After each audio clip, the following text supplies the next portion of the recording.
एक घना जंगल था जहाँ चारों तरफ हरियाली और शांत वातावरण फैला हुआ था। इसी जंगल में चार पक्षी जिनका नाम चीकू, तोता, मैना, उल्लू और कबूतर था। चारों पक्षी अलग अलग स्वभाव के थे, लेकिन अच्छे दोस्त भी थे। वे रोज सुबह खाने की तलाश में एक साथ उड़ान भरते और नदियों के किनारे लगे पेड़ पर फल खाते और किनारे पर खेलते भी थे, जहाँ पर चीकू तोता अपने मगन में डांस करता और आपस में बातें करते और शाम होते ही वो अपने घर लौटकर पेड़ पर विश्राम करते। चीकू तोता बहुत वातुनी था और हमेशा हंसी मजाक करता रहता।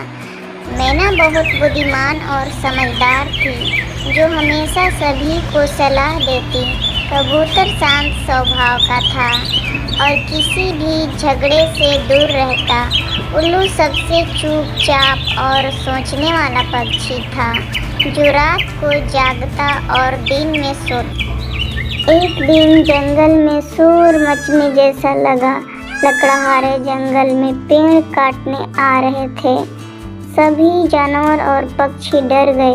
पक्षियों की सभा बुलाई गई, जहाँ सबने निर्णय लिया कि कुछ करना होगा। चीकू बोला, हमें मिलकर इन इंसानों को रोकना चाहिए। मैना ने कहा, हम सीधा सामना नहीं कर सकते, लेकिन एक योजना बना सकते हैं।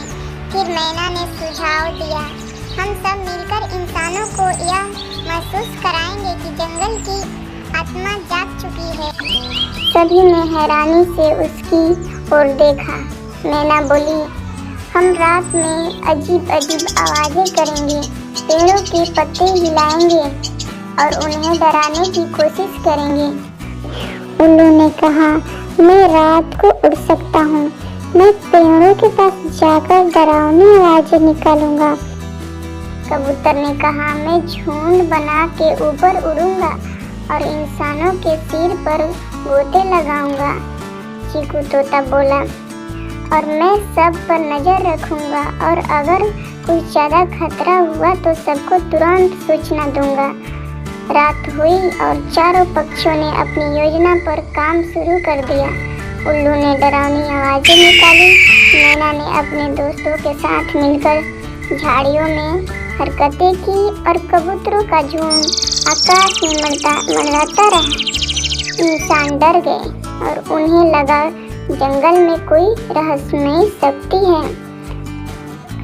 अगली सुबह लकड़हारे वापस नहीं आए।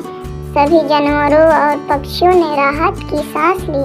चीकू तोता खुशी से चिल्लाया, हमने जंगल को बचा लिया। मैना मुस्कुराई और बोली, जब सब मिलकर सोचते हैं और काम करते हैं तो कोई भी मुश्किल आसान हो जाता है। इसके बाद चारों पक्षी जंगल के असली रक्षक बन गए। सब भी कोई खतरा आता वे मिलकर योजना बनाते और जंगल की रक्षा करते। उनकी दोस्ती और समझदारी पूरे जंगल के लिए एक मिसाल बन गई। इस कहानी से हमें यह सीख मिलती है कि जब मिलजुल कर समझदारी से काम किया जाए तो कोई भी संकट टला जा सकता है। दोस्ती, एकता और बुद्धिमानी से बड़ी मुसीबत भी आसान हो जाती है।